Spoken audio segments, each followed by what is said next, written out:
did is use different magazines. This first magazine that came with it, the Mac Blue magazine, had the self-defense rounds in it, so test that out. Followed by the RWB magazine, the off-brand mag. Followed by another RWB mag and actual factory Glock magazine. So test those out. Shoot probably 5 rounds per magazine just to see functionality of it. And probably off camera, we're gonna do some more drills and stuff and finish off the mag. So let's see how she goes. A little wiggly, something real like that.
My favorite.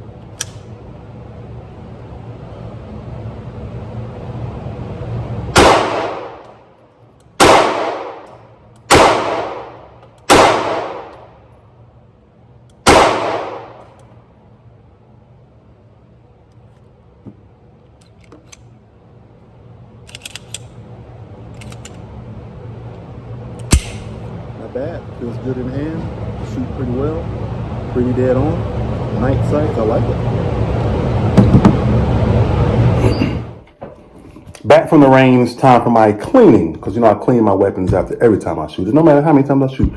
So here is that PSA Dagger that I was shooting. I'm gonna give you a quick overview of it, show you the contents of the box, break it down for my cleaning, break it down so you can see the insides of it. Here it is. It is unloaded. You can see the beautiful night sights on there. There's the top. I know many of y'all have already seen this weapon from other places, but I gotta show you myself. And here's a Glock 19 Gen 4. So they modeled this right after a Glock 19, but the Gen 3 version. Because you see my Glock 19 Gen 4, where you can reverse the slide release button. Here you can't. It's on one side, just like a Glock 19 Gen 3, where you can't swap it over. That's a little bit of a problem for me with being left-handed, but it's not that big of an issue. But here it is in terms of size comparison to the Glock. Try to make it even as possible to show you that it is identical. Like it's the same size of the Glock. There. Obviously, I got the OD green color for mine. This is the one that has, like I said, the night sights. The normal one, that's just normal black, and I think it has optic level sights or whatever, costs 3 of those blue faces, and this one costs 30 more than that. I said 30 more with that, with the color I like, with the night sights. I've got to do it. I've got to do it. It is a 9mm weapon. It came with this magazine, which is the Magpul P-Mag for the Glock, obviously the 15-round magazine. Fits right in there. That's how it will look. Let's show you how it will look with a standard Glock magazine, Glock 19 or 15-round magazine. Looks like that. As you see, there are cutouts right here to help you pull the magazine out or insert the magazine, or pull it out or grab it and whatever. If you're doing your little checks or whatnot, it's cut out to show or to be like that, make it a little more easy for you. You see the Palmetto State Army logo right here. As you can see, there is some texturing on it. Now it's beautiful. Like you have to feel it to see it. When I saw the weapon, I said, let me hold it. I said, oh, gotta get it. It's not as rough as some texturing. I want to say the Taurus PT-111's texturing is a little more aggressive. but it's not as dull as some other weapons. It's like right in between. It's perfect. I don't have to worry about it rubbing up on my shirt or skin and tearing up my clothes or just making my skin raw. It's not that rough, which is great, but it does allow for a great grip on your weapon, and it doesn't feel like my hand's gonna go anywhere when my hand is wet. Let's pour a little bit of water on my hand from my kids' water bottle, and yeah, it still feels like it's firm again. Yeah, like the 19 Gen 4, my hand's kind of slipping around because there's no texture on there, but this is, wow. It's the first time doing that. It's very, wow, it feels really good like that. Wow, I appreciate that. That was good texture on it. So you see, they put this right here to help out with the finger placement. They got a little cutout on the part of this trigger guard, as well as this part where your finger can be placed right there for some extra grip. You have rear and front serrations to help you with your press checks or your racking the fly, whatever you do. Only thing I've noticed that is different to me, well, I guess the Gen 3, I can't remember. Do the Gen 3 Glock 19s have backstrap replacements? I don't know if they do or not, but obviously this does not. And with me, I have large hands. I always put beavertails on mine if I can do it. But without it, I'm getting a little bit of slide bite. No big deal at all. Other than that, everything's fine with it. It has Palmetto State written right here. And it has Palmetto Dagger Compact written right here. So, can your flashlights fit? Yes. This is right off that Glock 19. This is my TLR1. Fits right on there. Everything the same.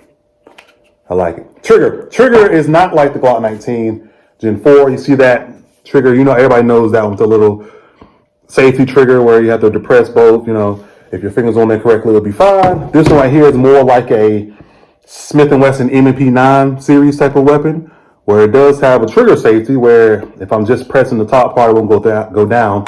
So obviously I need to press the whole thing like I'm actually pulling my trigger with my finger. What does that do?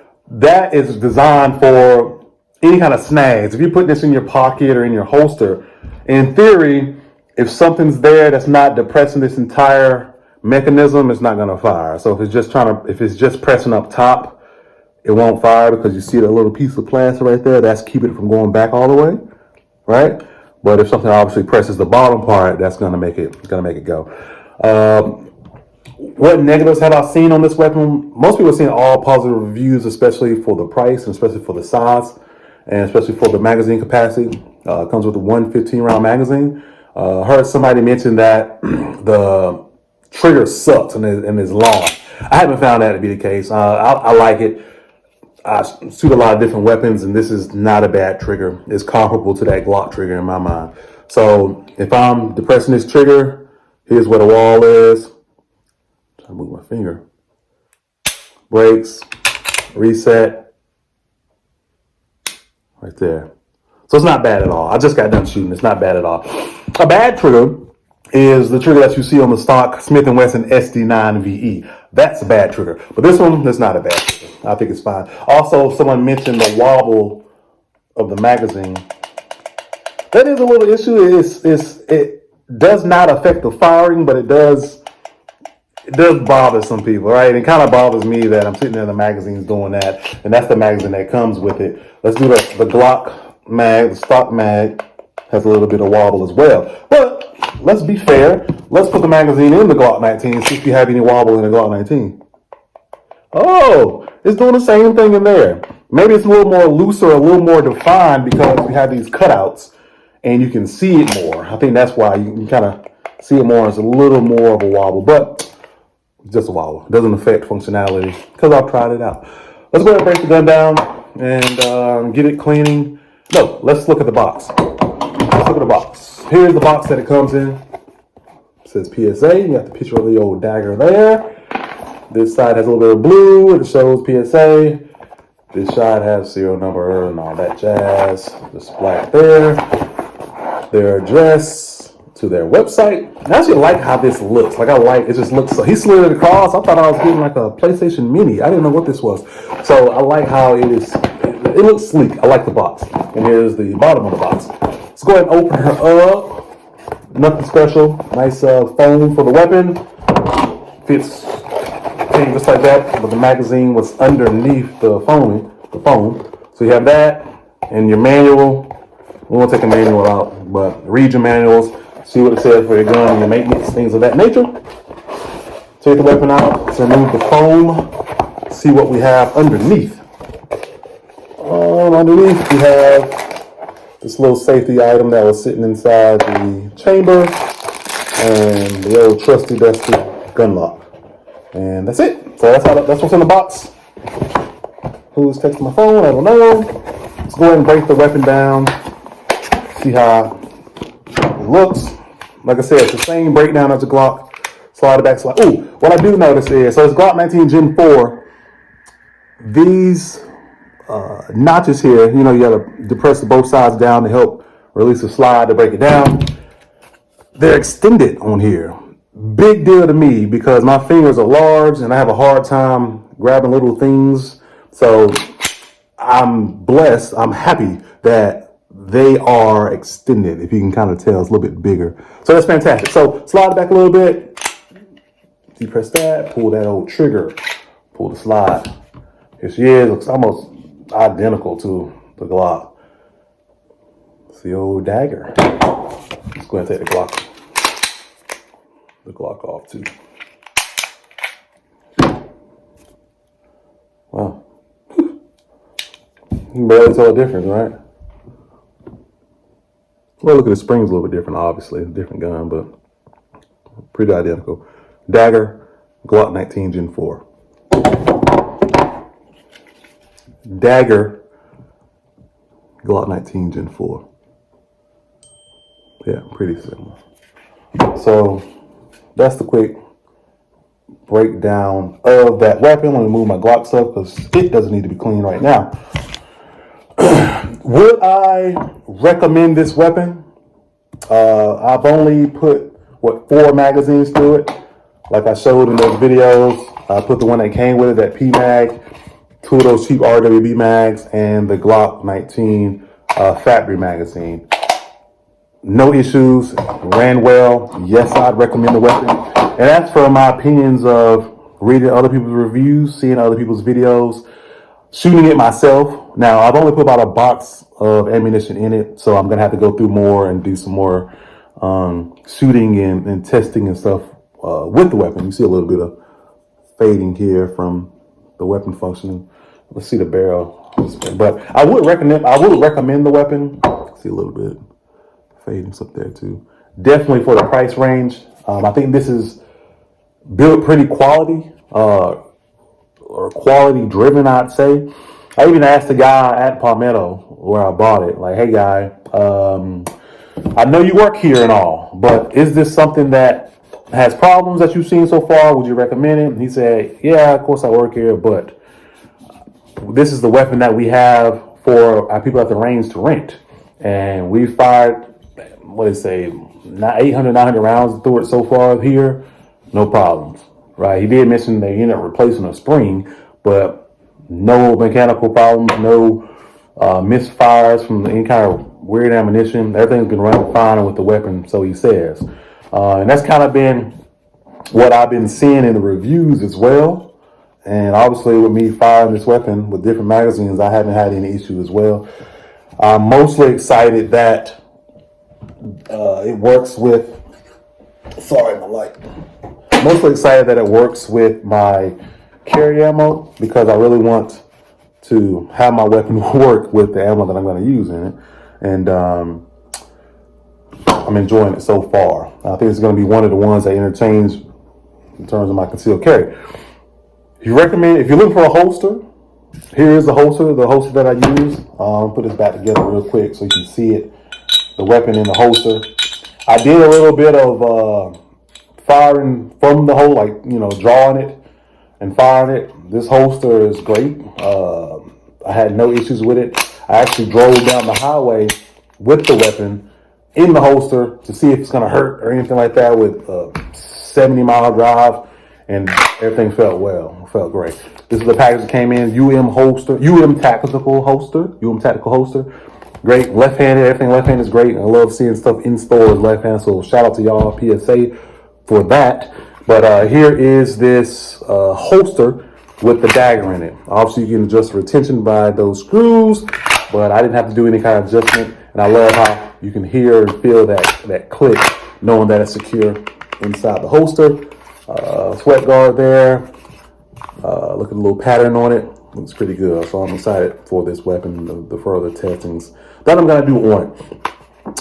Let me know if you all have this weapon, how you like it so far, any kind of tweaks you've done. Like I said, this color does it for me. Like the OD green, y'all know, this is my favorite color in terms of weaponry and any kind of effects of it. And it just looks so sleek and just perfect to me when I held it. I think you have to hold this if you haven't held it yet to see that it is a great choice, especially if you're only wanting to spend a certain amount of money on a weapon that will hold up. I think in that price range, you see things like the Taurus G3 or Taurus G2. Many people don't like those due to like the squishiness of the trigger, or they may not find it reliable. I have 3 Taurus PT111s or G2s. I've had no issues. But if I personally, and it's a little bit smaller than this too. The G3 is probably closer to this size. I have never had one, but I think it is. But if I was in the market for a weapon and I only had 3 of those big blue faces or 4 of those blue faces, and I wanted something that had night sights, front and rear serrations, texture on the grip, can accept magazines from the weapons that I already have, like the Glock 19 or 17 or whatever, has a decent trigger on it, large enough to have a good grip or extra magazine capacity to conceal, rail for a light. This is a no-brainer. This is definitely what I'd choose if I had to be in that price range, 100%. I'd use this for concealed carry, home defense, vehicle defense, open carry. I'd use it. I'd use it. So 1,000% recommend this weapon. I'm going to do some more testing. If I find some issues with it, I'll do another video on that. But so far, so good. I think this is one that's going to stay in my collection. So y'all let me know what y'all think. Like, comment, subscribe. Again, shout out to PSA. Those folks are fantastic. It was my first time going to the store in person. I've ordered a lot from them, but I was so excited driving down the road. My wife was like, dude, relax. I'm like, no, I can't. This is PSA. They got all kind of stuff, blah, blah, blah, blah, blah.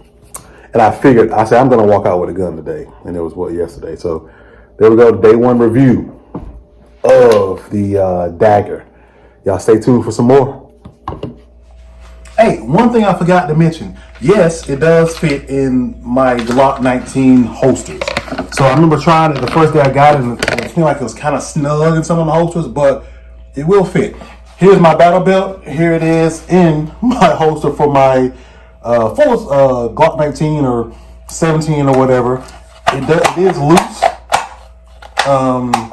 but it won't come out unless I press my button. So it does fit. If I'm in a bind and I want to put this in this holster, it will fit. It looks kind of janky and it kind of moves, but you won't be able to get it out. But it will fit in there. These are some of the holsters I had on my other video, the holsters of why I have them and why I don't like them or such. Here's that Black Hawk holster that I don't like, Glock 19 holster. Fits pretty snug. I don't even know how to get it out. Hold on. There we go. Press the button. Here's the holster, the Orpes holster that I use for my Glock 19X. Fits in there.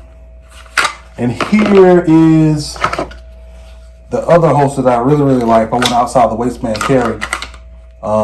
It just fit. Wait a minute. There you go. It's a little snug, but fits fine. Press the button. Get it out. See, it's a little bit snug, but it does fit. So, yes, the holsters may work interchangeably with your Glock 19 and this Dagger, but I will encourage and recommend you getting a holster that is made for the Dagger. You don't want to assume your holsters will work. Now you got the gun with no holster that's specifically made for. So I'd at least get one that you like for the Dagger, and then try out the other Glock holsters that you may encounter. Glock 19 holsters you encounter. So here you go. Just wanted to mention holsters.